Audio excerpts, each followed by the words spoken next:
Hello again. Welcome back.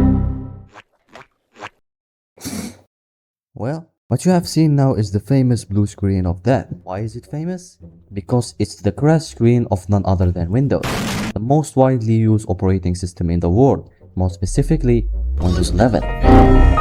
You might think it's the most popular because it's the best operating system. And that got me thinking, if Windows is really that bad, why is still the most popular operating system? Are millions of people actually choosing an OS filled with fucking bloatware, huge RAM usage, and AI features nobody asked for? Or is it simply because for most computers it's the only realistic option? To answer that question, I decided to rank some of the most famous operating systems of all time, including classic versions of Windows, Linux distributions, and phone and tablet operating systems are included, so Android and iOS are out. Why are you gay? Who says I'm gay? You are gay. The tier list you're seeing right now was created, of course, by me, but you can probably already tell that it's obviously so biased. But you see this tier list? Can you guess how many operating systems I have actually used? Zoom in, zoom in. Yeah, you're seeing what kind of stupidness we're dealing with. So, I called someone who's actually familiar with these operating systems. Ladies and gentlemen, please welcome our guest, Infinity. He's a British kid who recently hit 1000 subscribers on YouTube by making tech videos, and most importantly, he actually used a lot of operating systems. He used Linux Mint, Fedora, and Arch, by the way, and somehow he also managed to get Windows 8.1, Windows 7, Vista, XP, and fucking Windows 98 running on his PC without a virtual machine. At this point, he's probably gonna get Windows 1.0 running next. So, in simple terms, he's smart. I mean, mashallah, mashallah, Allahumma la hasad. So, without any further ado, let us begin rank. Wait! Just one thing before we start. The tier list is based on my own experience with these operating systems. And by experience, I mean I used most of them in a virtual machine. The only exceptions are Windows 7, 10, and 11, which I've actually used on a real hardware.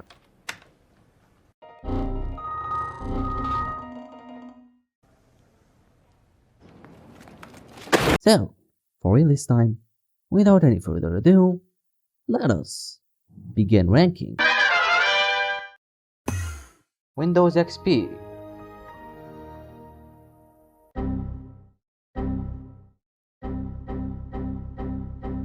Released in 2001, Windows XP was basically Microsoft's attempt to combine the best parts of Windows 2000 and Windows 98 into one operating system, and somehow it worked.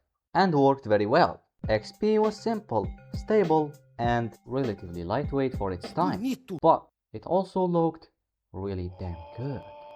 The interface felt modern without being complicated. You had the taskbar, the start menu, your desktop, and a bunch of familiar icons. Everything was where you expected it to be. And then there was the famous green hell wallpaper. It's literally called Bless. Just look at it. The green hills, the blue sky, the clouds. There's something weirdly peaceful about it. It gave you that chilling, nostalgic feeling, even for someone who was not alive that time like me. But it wasn't just the looks that made XP special. It wasn't just its simplicity, and definitely not Microsoft. It was not here or there. One of the biggest reasons XP became successful is compatibility. Windows XP arrived at almost the perfect time. The internet was starting to explode, computers were becoming more common, and software developers were making more and more programs for Windows. And then you had gaming. This was basically the era where PC gaming was becoming huge. You had games like Half-Life 2, GTA San Andreas, World of Warcraft, Counter-Strike, and so many others running on Windows XP. As for my experience using it in VirtualBox, honestly, it was pretty good. I lost the footage. Anyways, Windows XP belongs to S tier. Moving on to Windows Vista, the loved the most hated. It have been launched in 2007 and looks similar to Windows 7. It got so hated because of its rough launch. We're talking crashes, bad driver support, compatibility issues, even more crashes. Yet, it still introduced a lot of things that future operating systems relied on, but the damage had already been done. So, naturally what I did is install it on a virtual machine. Now, can you spot what my feeble brain forgot to do? And please, choose wisely. But, trust my word, the experience was really, really, really fucking mehtier. Why you bully me? Windows 7. But, before we start saying anything about how good Windows 7 was, aka glazing it, I did not have any footage to use. So, unlike the other times, I will get the footage. But, I'm not the one who will record it. So let's ask our dear friend Infinity to give us some footage. I got you, homie! And he did. But, it appears like he's struggling a bit. So, it appears to have crashed. Driver power state failure. Let's try and shut it down here.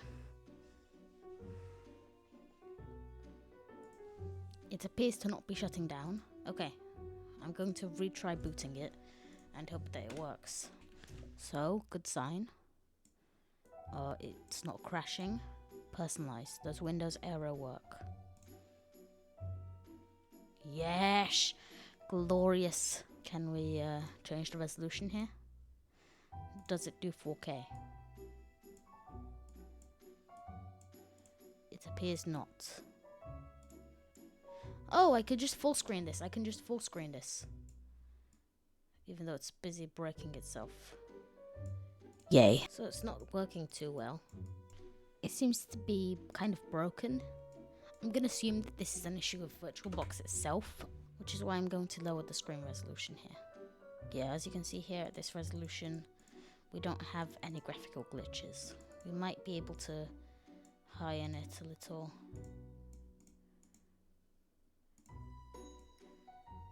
No, this seems to be the first resolution that actually gives us issues. God damn. Okay, 720p, go.